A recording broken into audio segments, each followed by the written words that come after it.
आणि राज्यामध्ये जो गॅसचा तुटवडा जाणवू लागलेला आहे त्या मुद्द्यावरनं इथे राज्यात अर्थसंकल्पीय अधिवेशनाच्या वेळेला विरोधकांनी सरकारला चांगलंच धारेवर धरलं।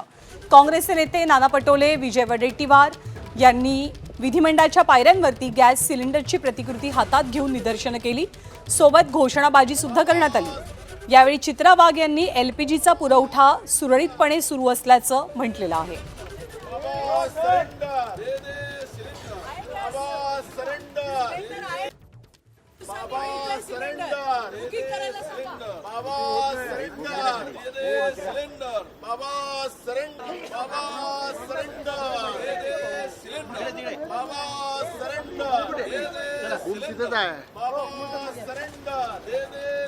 तर सिलेंडरच्या याच मुद्द्यावरनं चित्रा वाघ आणि विजय वडेट्टीवार या दोन नेत्यांमध्ये कशी शाब्दिक चकमक उडाली आपण पाहूया।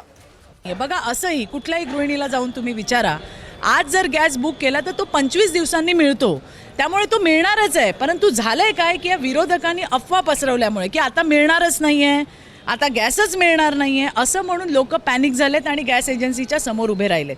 आणि म्हणून मी आता तेच म्हटलं की वडेट्टीवार आणि नाना पटोलेंनीही आता गॅस बुक केला तर 25 दिवसात त्यांच्या घरी येणार आहे। चित्राताई वाघना ते सिलेंडर कुठे मिळते याचा पत्ता बरोबर आहे, त्यांना तो पत्ता माहीत आहे, पण आम्हाला माहीत नाही।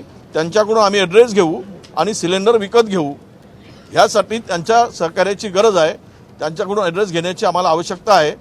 पाहिजे तेवढे सिलेंडर गॅसवर सगळं शिजवण्यासाठी चित्राताईच्या सल्ल्याशिवाय आता मिळणार नाही, हे त्यांचा बोलण्याचा अर्थ होता। एबीपी माझा, उघडा डोळे बघा नीट।